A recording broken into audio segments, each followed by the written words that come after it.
economic growth dan perdagangan internasional itu sendiri. Jadi kalau kita itu berpikirnya bahwa economic growth itu sebagai bentuk dari sesuatu yang kalian pasti sudah pahami bersama, ingat gitu ya. Kok nggak bisa ya, sebentar. Mainnya kok nggak bisa. Aduh. Oke, sebentar.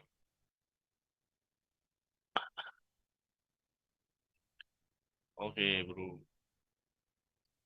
Nah, economic growth, cet, gitu kan. YT, YT min satu, YT min satu ya. YT min satu gitu, kali 100%.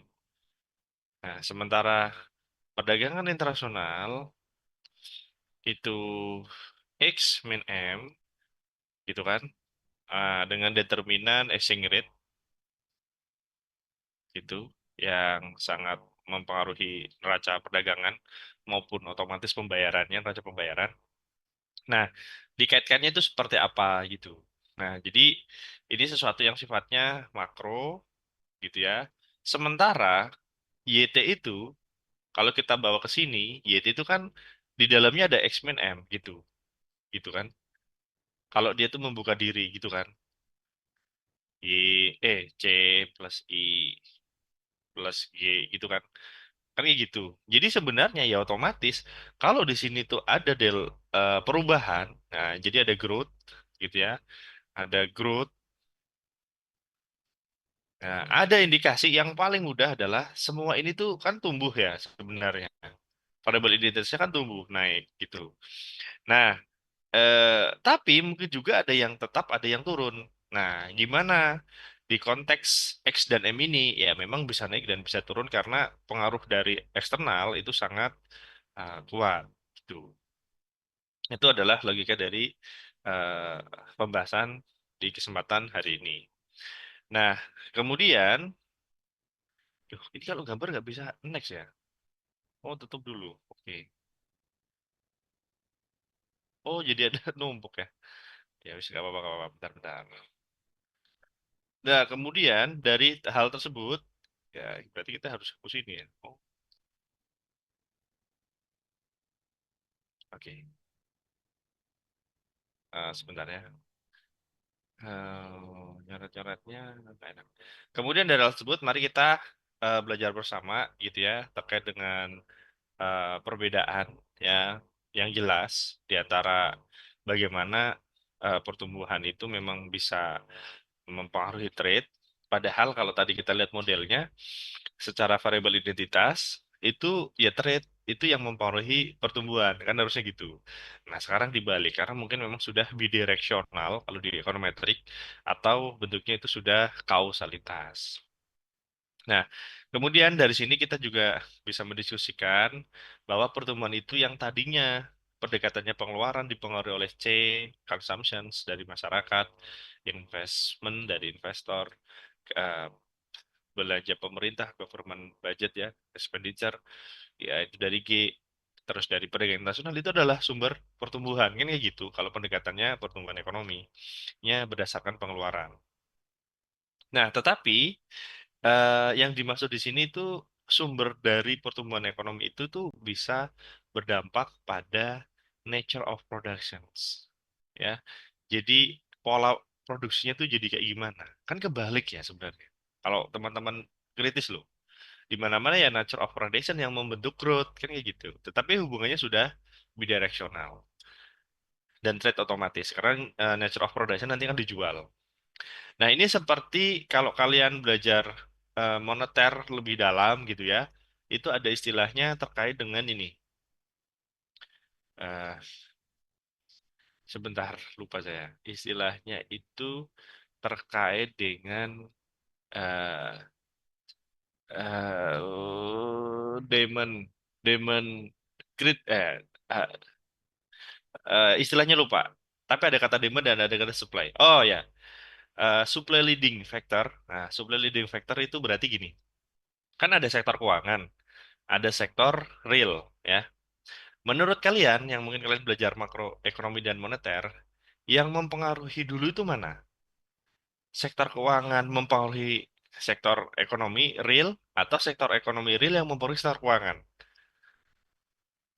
Ada yang punya pandangan? Jadi sektor ekonomi dan sektor keuangan menurut kalian itu duluan mana deh yang mempengaruhi? Halo? Namanya supply leading hipotesis atau demand demand following hipotesis. Nah, kalau supply leading hipotesis itu berarti yang mempengaruhi ekonomi itu keuangan. Tapi kalau demand following hipotesis, keuangan itu dipengaruhi oleh ekonomi. Menurut kalian, lebih tepat yang mana? Betul, nggak tahu ya. Jadi sektor ekonomi mempengaruhi sektor keuangan atau sektor keuangan mempengaruhi sektor ekonomi? Ah, menurut kalian itu yang mana yang tepat? Eh, Keuangan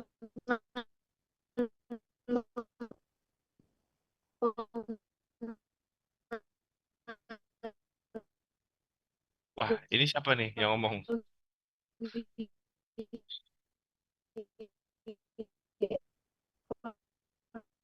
Atau saya aja ya yang nggak mendengarnya dengan jelas? Halo? Halo? Ini siapa yang ngomong nih? Suaranya nggak jelas. Halo? Halo, lu? Halo? Halo? Oh, Tarisa, maaf Pak. kamu tak? Suaramu tak ini? Iya apa Tarisa? Menurutmu Tarisa?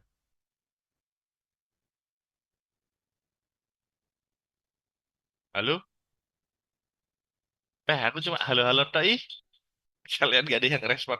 Tarisa, kamu tadi ngomong sesuatu. Menurut sudah jelas? Iya Ya Pak. sudah. Apa?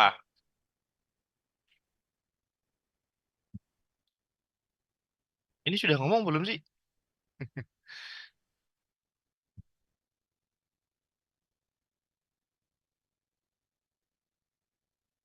Tarisa, atau yang lain ada pandangan nggak?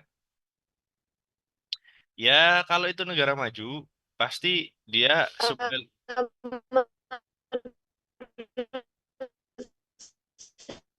Saya uang eh suaramu nggak jelas, Tarisa. Saya nggak tahu eh, perangkatmu atau apa namanya, hmm, sinyalnya ya gitu. Cuma lebih eh sadis teman kalian sih. Kalian ini temannya pada on cam gak ada yang bantu loh. Maksudnya cuek banget. Lebih sadis dan kejam nih yang off game. Wis, bo, wis. Kocak banget manusia zaman sekarang. Oke, jadi ya, ngono ya ora kroso ih. Semoga kalian nggak mati ya kepekaannya. Nah, di konteks mana yang duluan di sektor keuangan sama sektor real? Kalau sektor keuangan dulu yang ke sektor real, maka itu terjadi di negara maju biasanya ya. Jadi yang nge-create ekonomi itu karena keuangannya. Jadi dia aktif. Nah, di negara yang maju berkembang, kalaupun negara Indonesia sudah tidak berkembang gitu ya, kita ngomong Jawa Timur atau kabupaten kalian, itu biasanya sektor keuangan itu yang tergantung sektor real.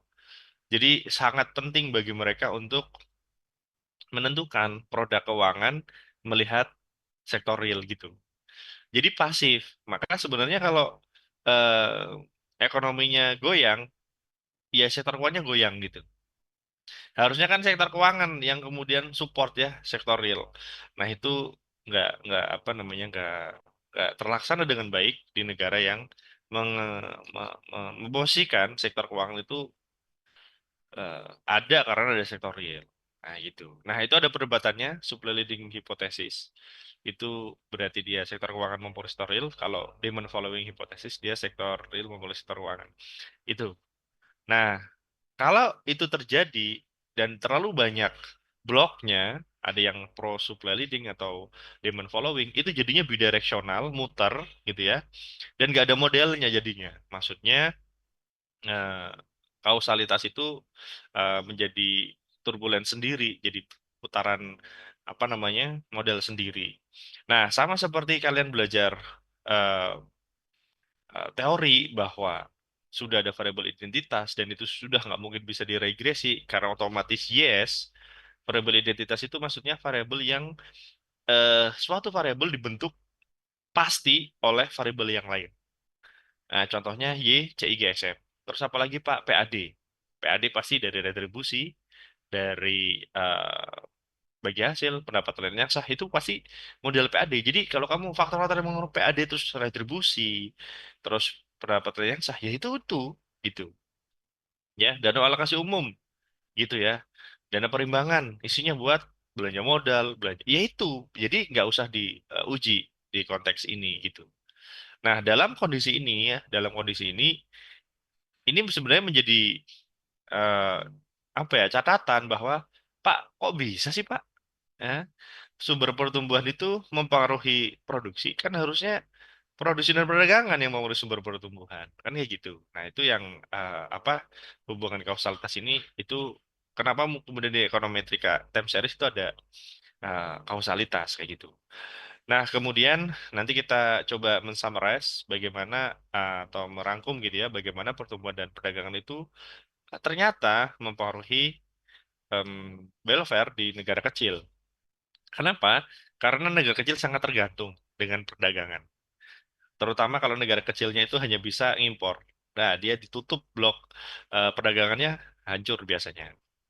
Nah, makanya Singapura negara kecil itu dia sudah tahu letaknya strategis, dia pasti akan berdiplomasi dengan baik dengan berbagai negara. Kerjasamanya itu banyak banget. Artinya kerjasama Singapura dengan banyak negara dibanding Indonesia dengan banyak negara itu banyakkan Singapura.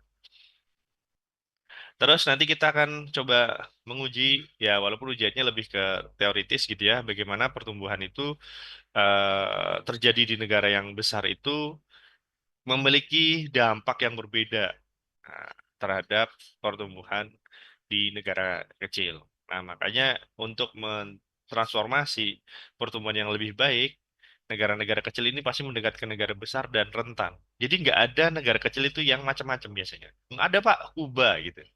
Kan negaranya nggak besar, macam-macam dia Pak. Gitu kan? Iya, outlier saja berarti. Kamu kalau negara Asia Pasifik yang kecil-kecil itu manut pasti dia, gitu. Ya, itu tujuan pembelajarannya. Duh, ini ada apa ini? Oh, fitur baru ya dari Zoom. Oke.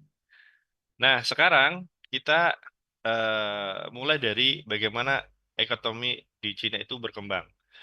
Ekonomi di Cina berkembang itu dari semangat cara dia tuh merubah jiwa tradisionalismenya ke dalam dunia modern.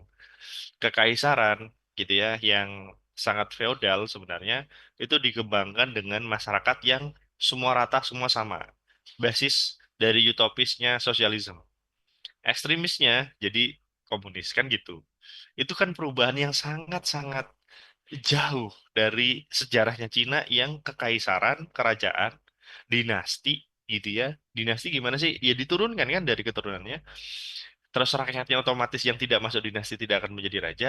Tiba-tiba, kalau kamu sadar, Cina disamakan semua dalam bentuk komunisme atau itu ekstrimnya ya, sosialisme gitu.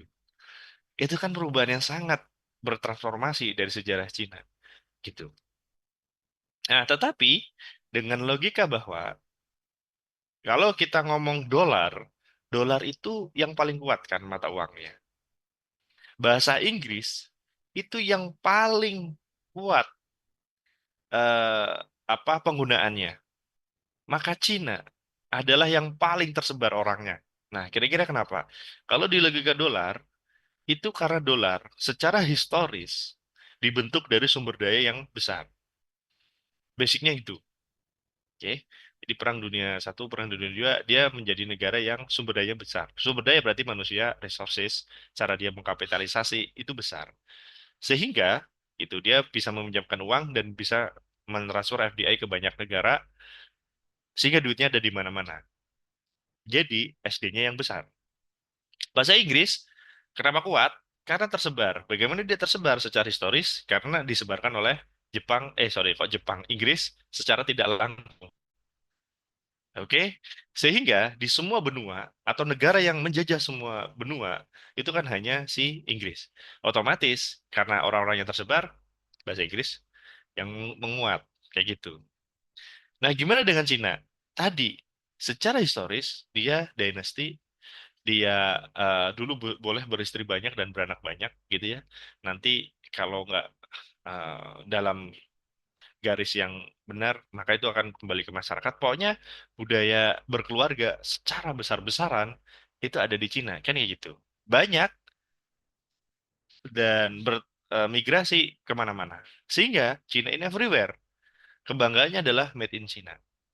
Maka, sadar atau tidak, orang Cina yang ada di setiap negara mungkin itu berkontribusi terhadap ekonomi dalam konteks perdagangan, sektor real, kayak gitu.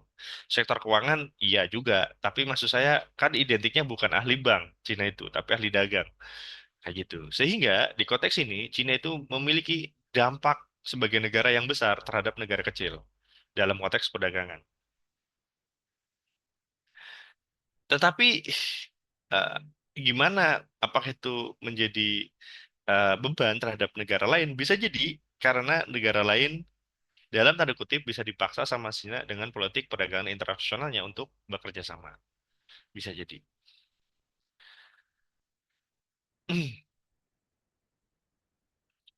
Aduh, kok kepencet sih? Sebentar, sebentar. Oke.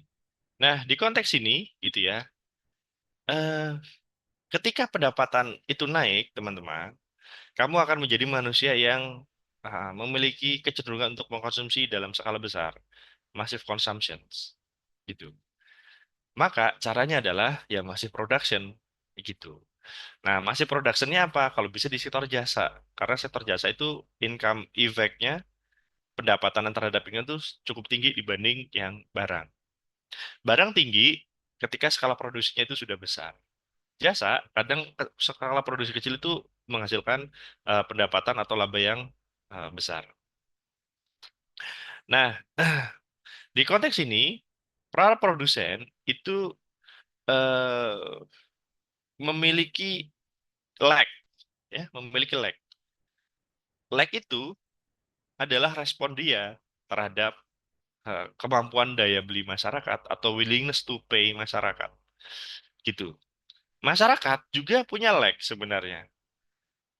Ini sudah direspon nih sama eh, produsen bahwa saya secara agregat ataupun secara individu itu kan pendapatannya naik.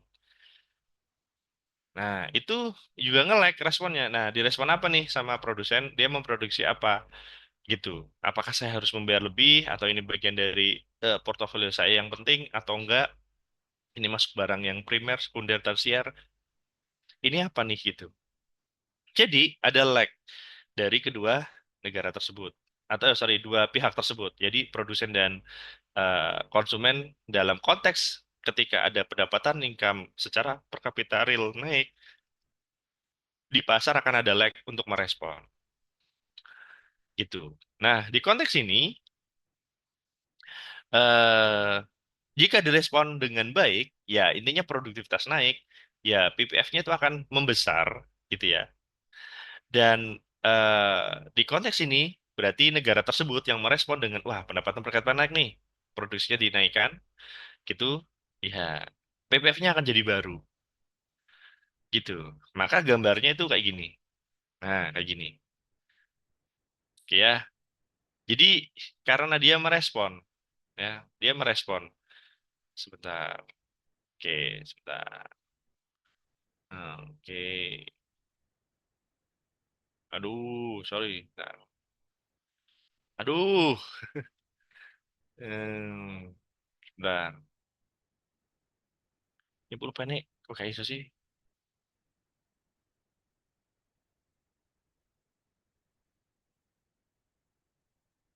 Aduh.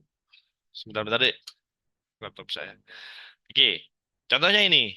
Jadi negaramu ya itu apa ininya keunggulannya misalnya. Malah angel angel. Sensitif deh. Laptopnya. Oke. Nah, keunggulan negaranya apa? Kan awalnya mungkin ada di sini wes, gitu ya. Terus seiring dengan massive production itu membesar gitu ya, ini ya di sini ya. Nah, membesar nih, gitu. Oke. Nah, kemudian membesar di titik ini, ya, membesar di titik ini.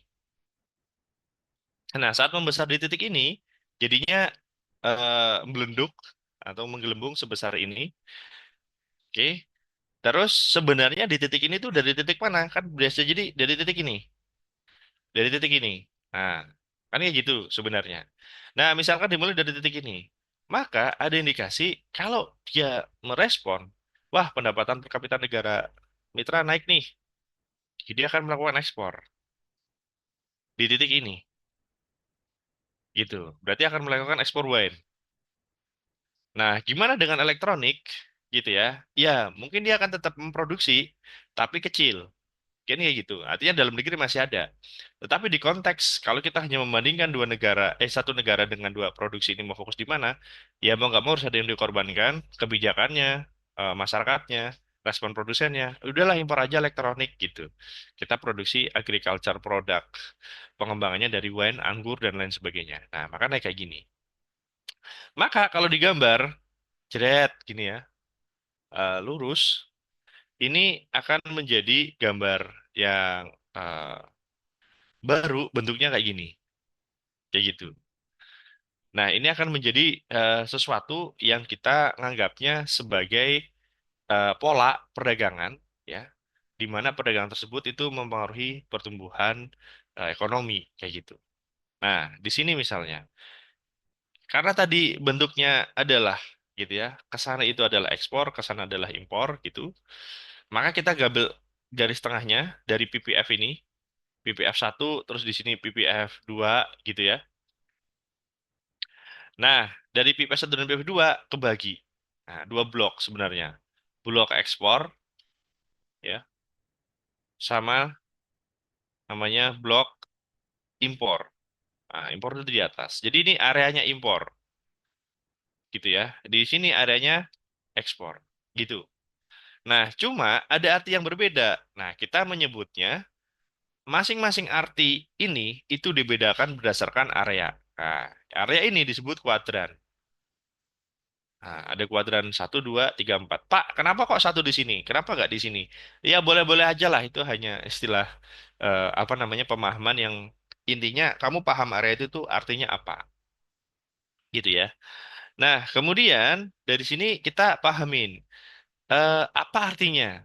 Ya, kamu kalau di titik ini nih, sama ini ya, titik ini lihat. Nah, ya, sama titik ini, kan jelas dong. Jelas apa? Ya, ekspornya lebih banyak di sini. Ekspor 2 lebih besar daripada ekspor satu kan kayak gitu sebenarnya. Ini impor 3 nah, lebih kecil dibanding impor 4 kan gitu, sesimpel itu. Maka secara arti, nah ini disebut sebagai bentuk ya, yang kalau namanya kita bisa menyebutnya itu ultra portrait production growth ya. Jadi di posisi 2 itu sangat masif kan ekspornya.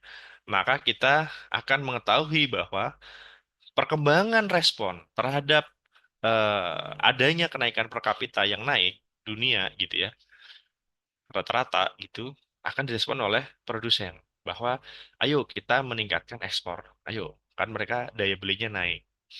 Area 2 itu menunjukkan bahwa PPF yang dibentuk dan yang berkembang ini itu adalah bentuk dari gimana ekspor wine itu lebih tinggi ya dibanding impor elektronik dan itu disebut sebagai ultra portrait production growth.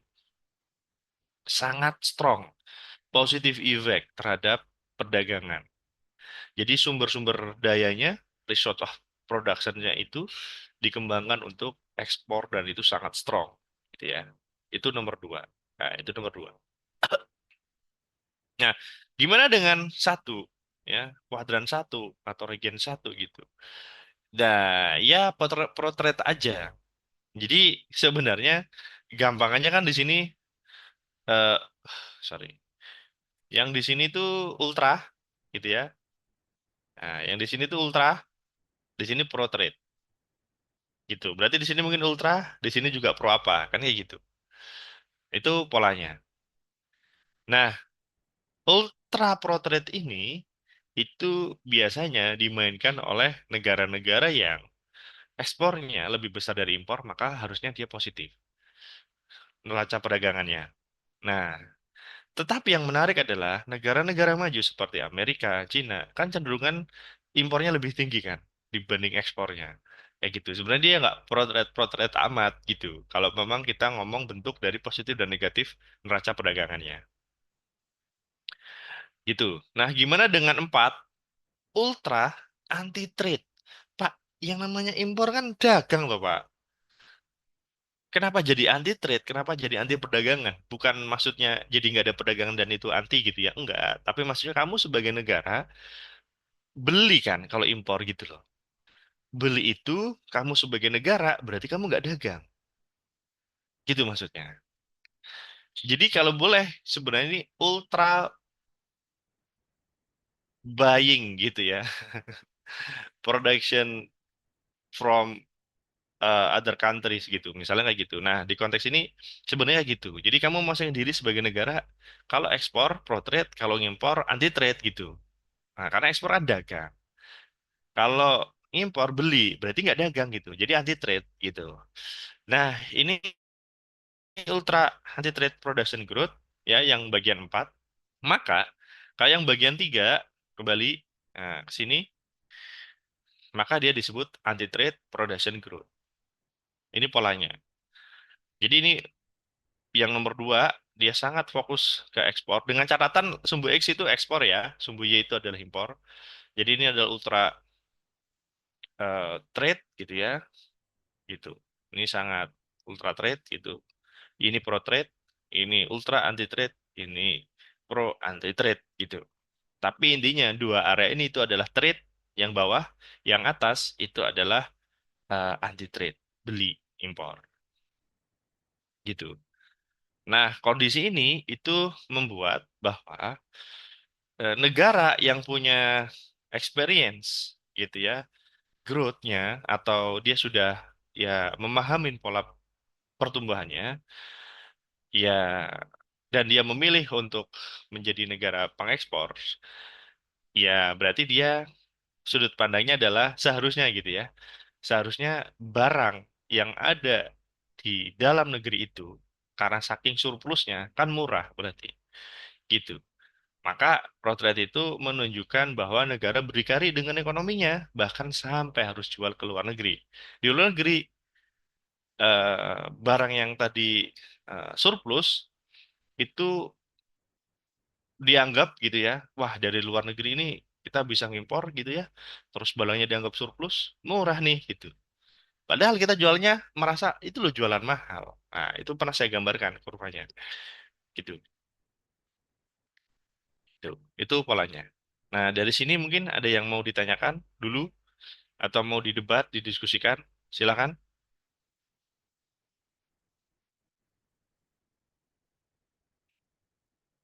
Atau membingungkan ya. Ya pokoknya yang bawah kamu asumsikan ekspor, yang atas impor. Jadi Y-nya itu ekspor, elektroniknya itu impor.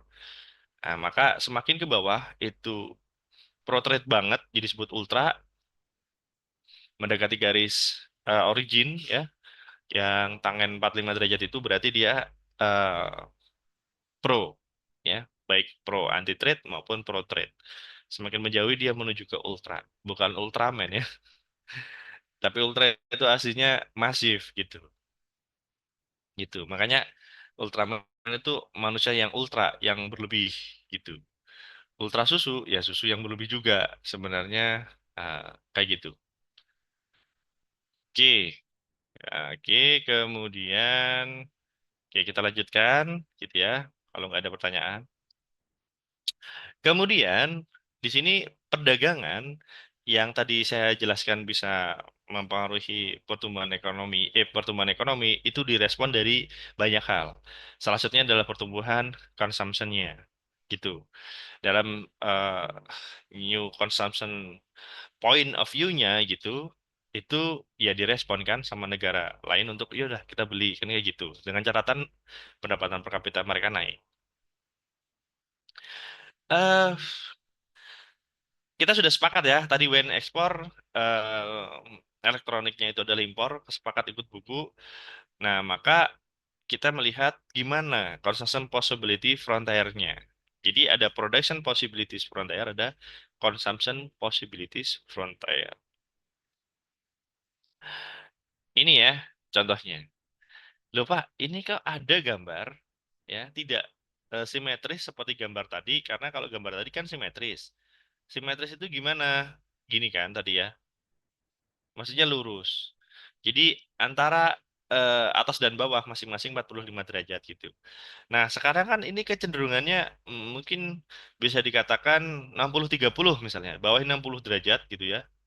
Ya di sini 30. Misalkan gitu. Lah ini apa yang terjadi? Apa yang terjadi dengan logika 1, 2, 3, 4 ini? Ya ini consumption-nya berarti. Nah, maka kalau dilihat di buku, di penjelasan, area 2 ya, itu consumption productive frontier yang menunjukkan bahwa more of the export went and less the import electronics. Gitu. Ini menunjukkan bahwa ekstrim, ya, bahwa wah ini semakin dia itu pengen melakukan ekspor WEN yang besar-besaran kan kayak gitu. Nah, berarti kan direspon atas WEN-nya itu eh, impornya nggak banyak untuk elektronik kayak gitu. Ekspor WEN-nya yang banyak.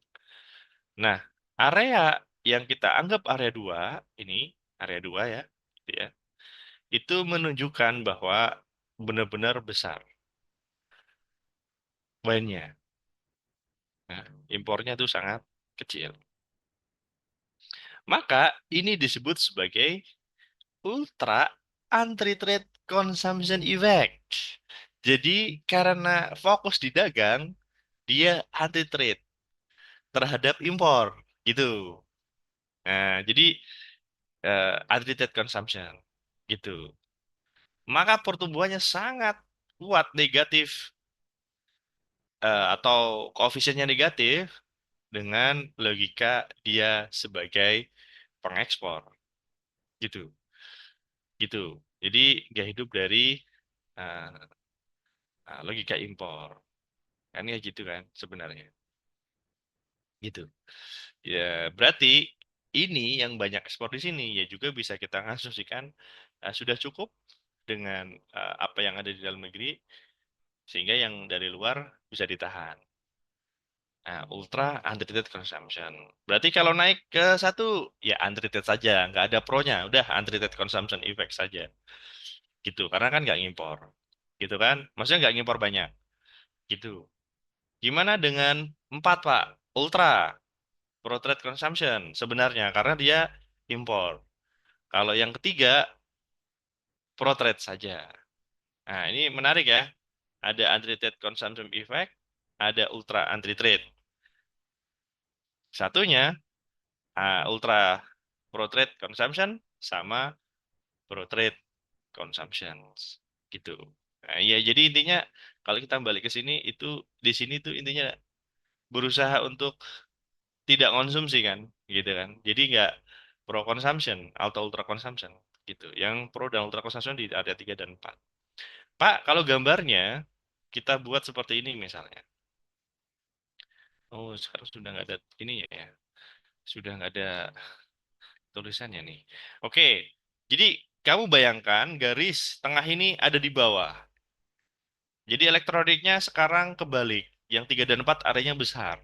Ya, dia portrait consumption sama ultra portrait consumption. Artinya itu dari impor. Consumption terhadap elektronik negara tersebut itu banyak impor. Gitu. Oke. Nah, di konteks ini eh, kita bisa mengkombinasikan antara production dan consumption ya dalam mempengaruhi produktivitas growth gitu atau pertumbuhan ekonomi karena entah konsumsi atau produksi kan intinya sama-sama menumbuhkan.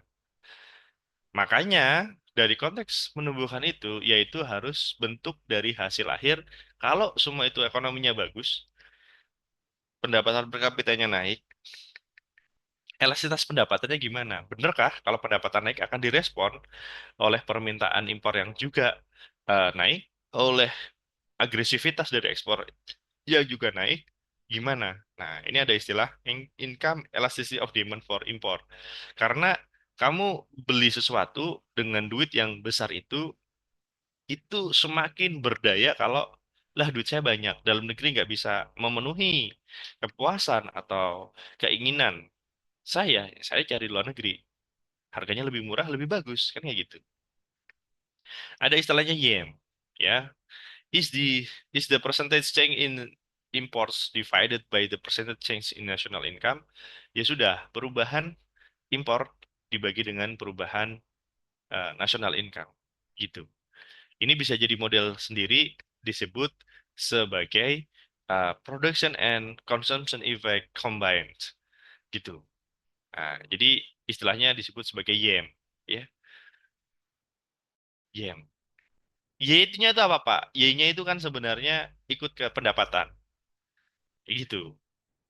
E-nya itu elasticity, M-nya itu impor kan kayak gitu. Maksudnya lambang impor kan bukan I tapi M. Karena I-nya sudah ikut investasi kan di YICGSM itu gitu. Nah, kalau YM-nya satu, wah berarti kan bagus. Perubahan itu kan delta. Tapi kok di sini nggak ada ini saya ya. Nggak ada pulpen jadi sebentar. Nggak kedetek pulpennya. Sebentar, saya stop share lagi, share screen lagi.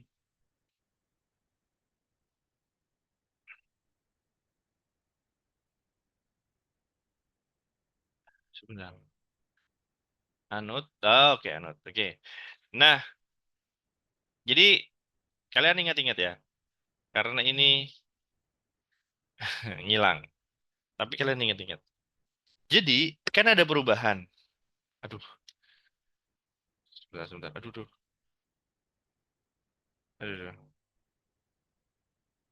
Aduh. Jadi kan perubahan income gitu ya dibagi. Tapi nanti kalian kalian nggak ingat ya kalau gini sih. Bentar. Aduh. Oh, sebentar Mas, Mbak. Lebih ya tuh ini. Aduh.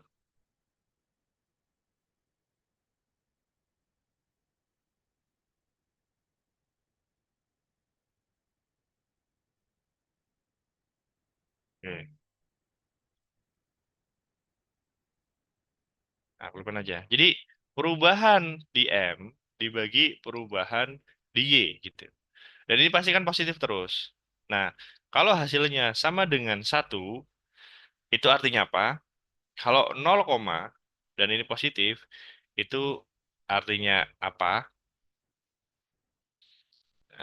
Ya, kalau kemudian negatif, ya, karena ini kurang dari 0, gitu ya. Ini kan antara 0 sampai 1.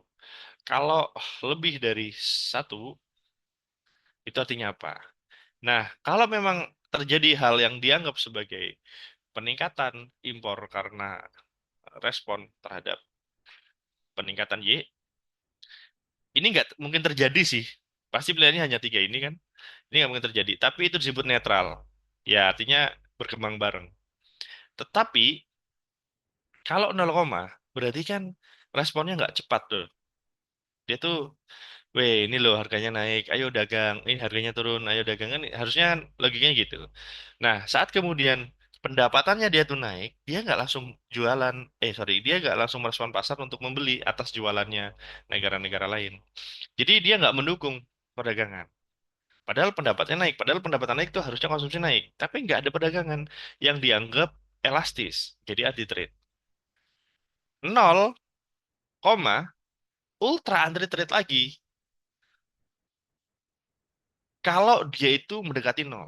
Jadi 0,1, 0,2 itu anti trade lagi gitu. Tapi kalau 0,9 oke lah.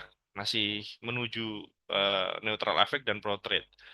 Nah, semakin dia tuh negatif, semakin nggak mau jualan gitu. Itu eh, polanya. Nah, gimana dengan logika bahwa Pak, ini kan kurang dari nol. Kata Bapak ini positif-positif. Karena idealnya perubahannya memang positif. Kalau memang sampai ada perubahan negatif, kita pikirkan, itu kira-kira ada di mana? Kan nggak mungkin dong. Kalau kamu lihat semua negara, yang namanya pendapatan itu kan naik terus. Jarang pendapatan itu turun.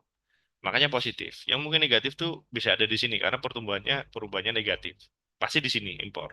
Nah, itu semakin ultra anti trade karena ngimpor aja negatif kan kayak gitu kan perubahannya gitu.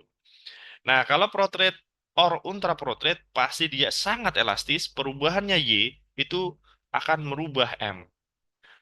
Dia kecil segini, ini besar banget. Nah, pasti nilainya adalah lebih dari satu. Deltanya tiga, padahal perubahannya cuma satu. Tiga lebih dari satu, pasti banyak melakukan impor. Oke, paham nggak kalian, Dek? Coba, ada yang mau bertanya? Halo? Paham nggak ya maksud saya? Paham. Iya, semoga paham. Aduh, si. Share screen lagi. Nah, gitu ya. Nah, kemudian kita akan melihat kondisi secara teori bahwa, sebentar. Uh, oke. Secara teori bahwa sumber dari pertumbuhan itu adalah perubahan teknologi yang paling utama. Karena dia bisa multiple, ya, bisa sangat eksponensial dalam merespon growth. Nah, kalau kita ngomong faktor netral di dalam logika perdagangan yang dibahas mulai dari Adam Smith sampai Hacker Ohlin itu ngomong KL, KL, KL gitu kan. Walaupun di awalnya Adam Smith nggak ngomong KL gitu, tapi perkembangannya itu pada akhirnya ya komparasi advantage gimana opportunity cost-nya terhadap L kan gitu. Kalau saya ngorbankan ini, saya nggak ngorbankan itu gitu kan. Tapi diperbarui oleh Hydrogen KL saja yang menjadi faktor netral. Karena memang sumber daya itu sangat dynamic, tapi kalau capital dan labor itu benar-benar modal utama lah. Manusia berduit itu. Bukan manusia punya tanah, tapi manusia berduit dulu.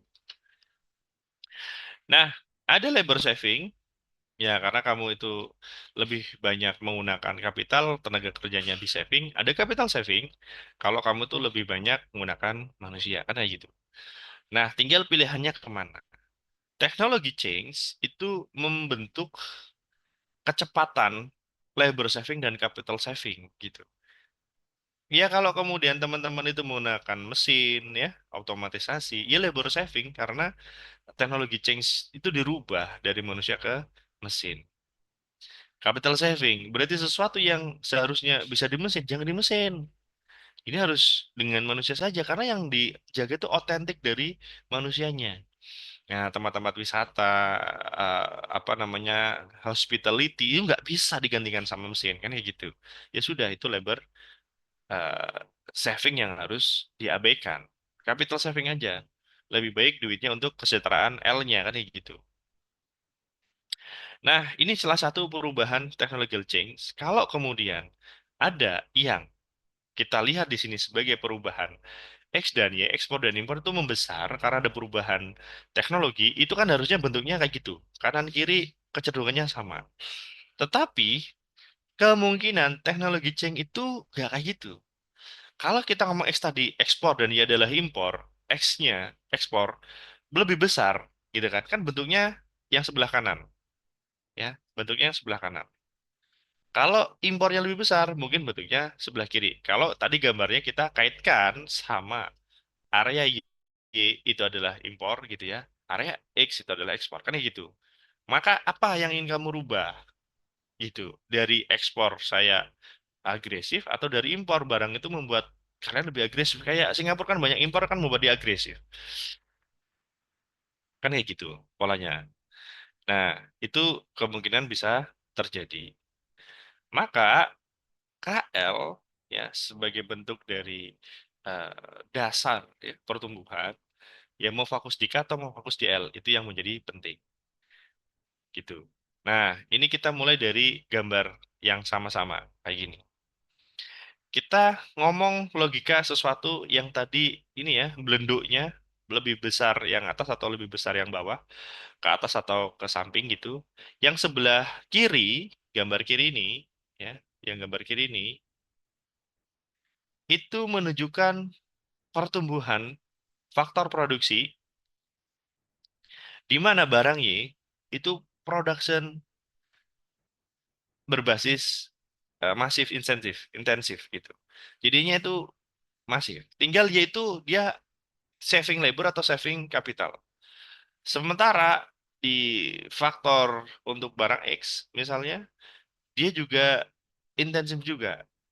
Tapi pasti beda. Dia mau di capital atau labor pasti beda sama yang kiri. Kayak gitu. Dengan kondisi ini, dengan kondisi ini, kita akan melihat bahwa antara K dan L, karena nanti dibandingkan, itu berarti relatif.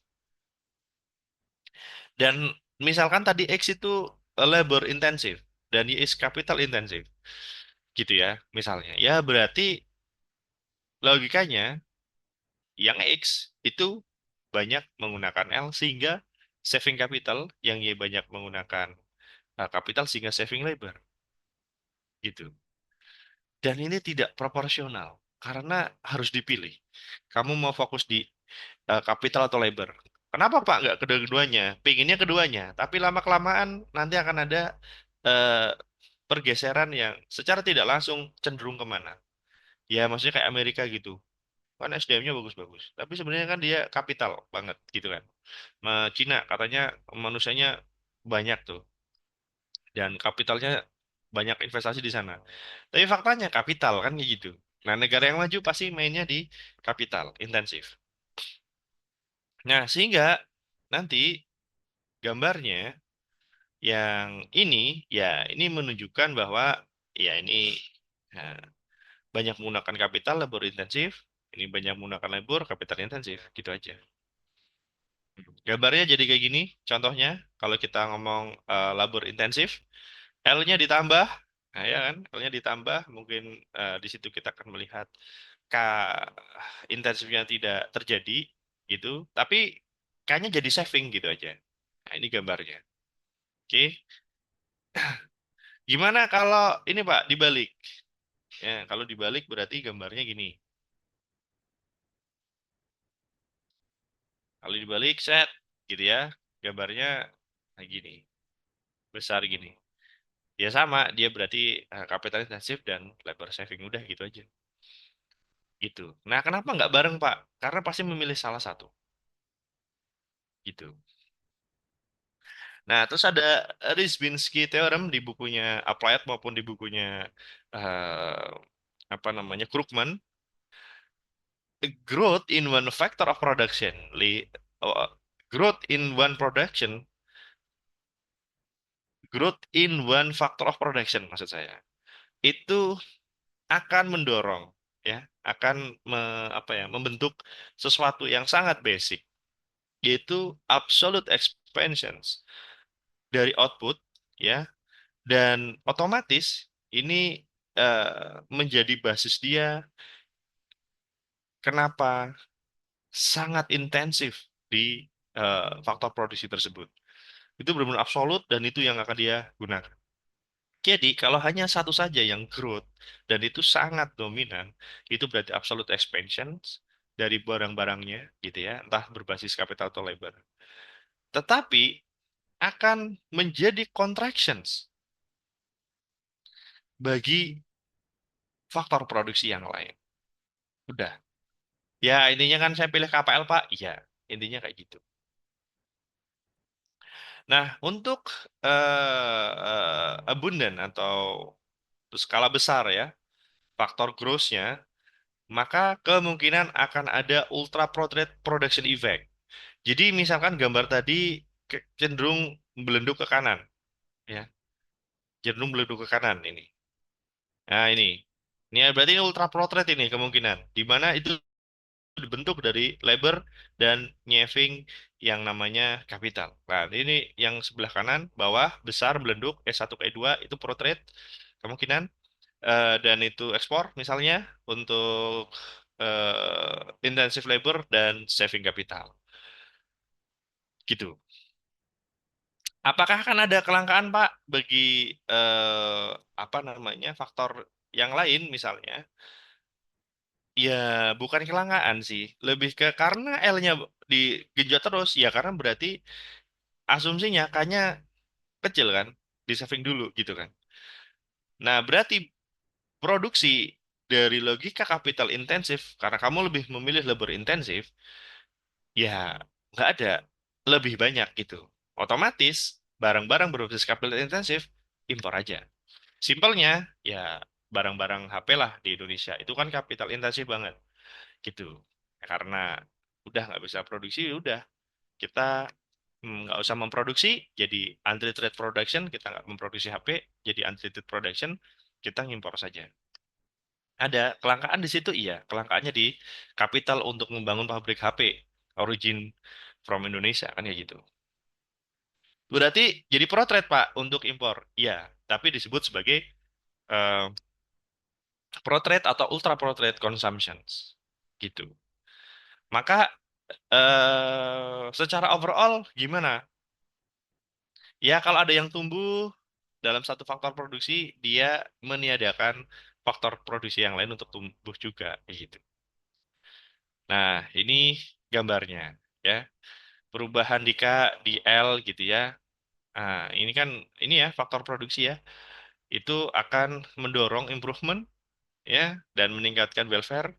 Makanya, walaupun kalian merasa, gitu ya, di Indonesia kurang maju segala macam, Indonesia itu tumbuh welfare-nya dibandingkan orang tua saya dan kalian gitu, welfare-nya itu semakin bagus karena indikasinya ada otomatisasi, ada kepraktisan, ada kemudahan di dalam mengakses sesuatu. Itu salah satu bentuk indikator welfare. You can access something gitu dengan sangat mudah gitu. Nah, kasus negara besar gimana, Pak? Ya kalau negara besar itu pasti asumsinya ada abundant factor atau apa faktor produksi yang sangat besar. Mereka pasti akan pro trade, akan melakukan ekspor karena negara besar harusnya yang ekspor kan gitu. Dan dari awal misalkan kita neutral effect ya, bahwa otomatis lah kalau pertumbuhan dari pendapatan itu mendorong pertumbuhan dari impor kan kayak gitu. Itu logikanya. Iya, itu apa namanya? Akan mendorong pertumbuhan juga pada akhirnya. Karena impor itu biasanya gitu ya, ya karena sudah tumbuh gitu. Apanya? Pendapatannya gitu. Itu polanya. Nah, ini untuk negara besar. Ya, potretnya di sini. Pertumbuhan dari pola yang kalian lihat ya di sini, misalkan dari PX per PY. Nah, jadi Y itu adalah bentuk dari pendapatan gitu ya.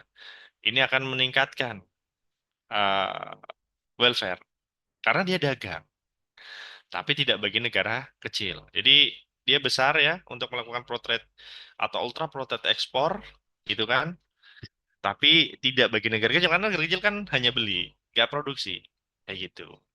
Itu polanya. Jadi kalau ini digambar nambah terus, nah, sebentar,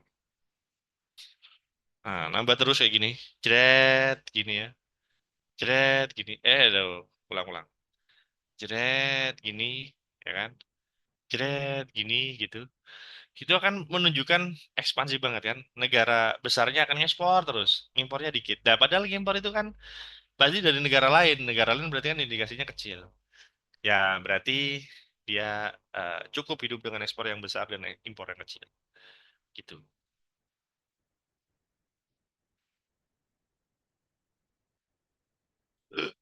Oke. Nah, gimana dengan eh, kelanjutan dari ini? Negara yang kecil. Nah, sekarang gimana dengan negara yang kecil? Negara yang kecil, nah, kita gambar, berarti nggak usah hilang. Negara yang kecil, gitu. Ya kan? Berarti kan bentuknya gini dia. Cret, cret, gini. Ya kan? Negara yang kecil kan bentuknya gini. Karena yang fokusnya diimpor. Nah, diimpor. gitu. Berarti kan atas responnya ini, gitu. Ya pasti akan selalu seperti itu. Adakah negara kecil yang bentuknya kayak gini, Pak? Dia hanya bisa memenuhi seperti ini jika ada asumsi pertama ya, itu harus letak strategis. Nggak harus kaya dulu, strategis. Nah, negara kecil yang maju karena letaknya strategis. Trust me, it works. Gitu. Begitu. Itu ada yang mau ditanyakan? Sangat tidak mengenakan, Rek, kelas online. Ada yang mau ditanyakan? Atau discuss apa gitu? Silakan. Halo?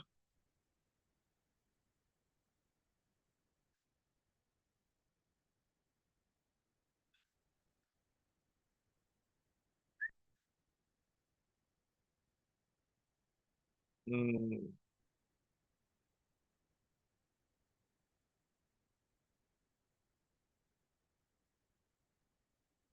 Halo? Halo?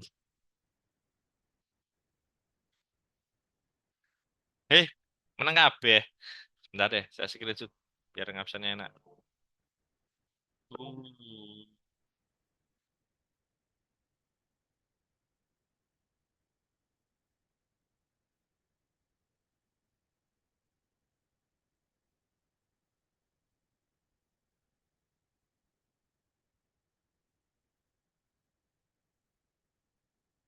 Hmm.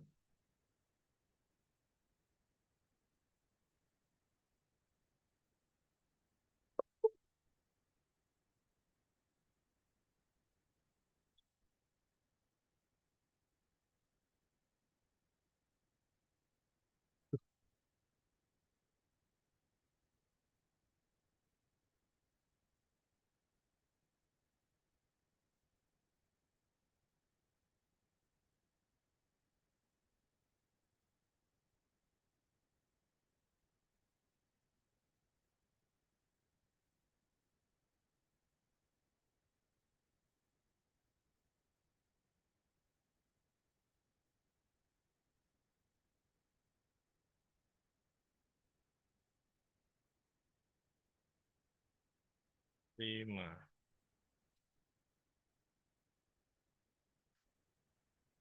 Oke, ada pertanyaan, Dek? Permisi Kak, saya mau bertanya. Ya, silakan. Jadi kan tadi ada kurvanya berbeda antara negara besar dan negara kecil ya Pak. Nah, untuk Amerika sendiri itu kan dia termasuk negara besar, Nah, tapi dia kecenderungannya itu diimpor. impor. Jadi otomatis bentuk kurvanya seperti negara kecil. Itu Sebenarnya. betul. Iya, sebenarnya. Cuma yang eh, tidak apa ya, tidak dibahas di teori itu kan sebenarnya karena gini, impornya Amerika itu tuh dari hasil FDI Amerika di negara lain. Bisa dipahami nggak maksud saya? Jadi ada orang Amerika nih, ya kan? Kalau dia produksi di sini, gitu kan?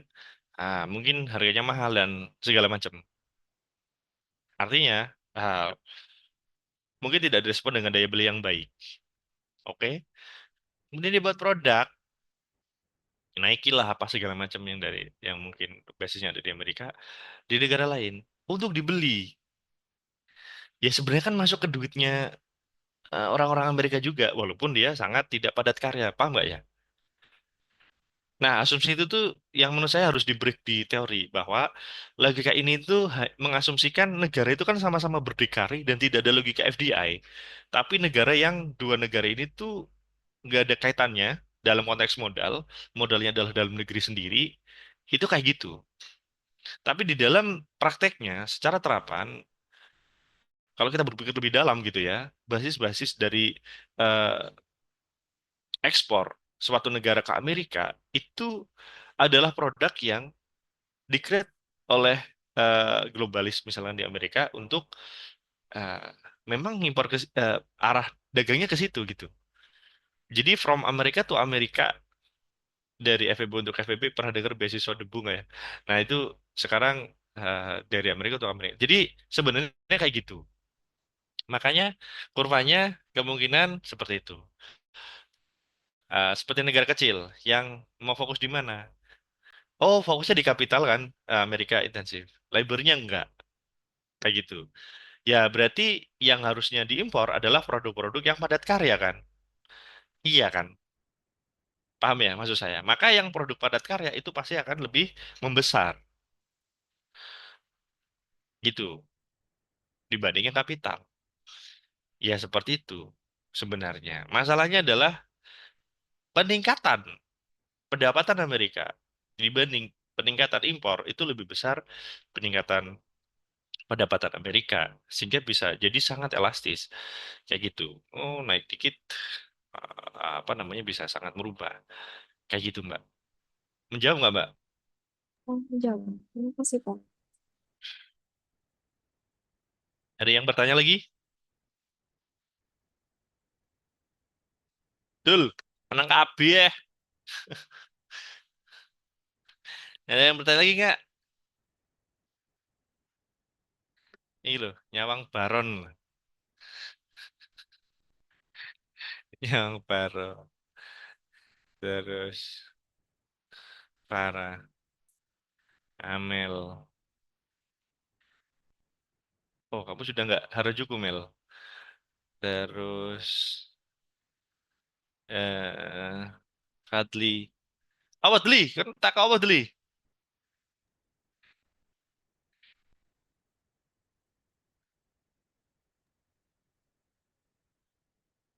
Ada pertanyaan nggak?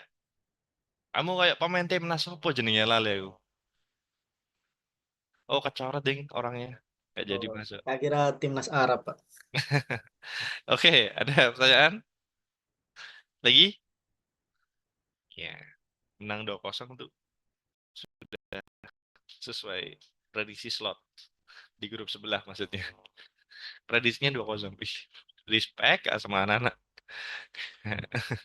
Oke, ada yang ini bertanya? Wes yo, kalian bisa melanjutkan tidur kembali. Gila ya perkembangan perkuliahan zaman sekarang. Manusianya sangat senyap, nggak baca buku.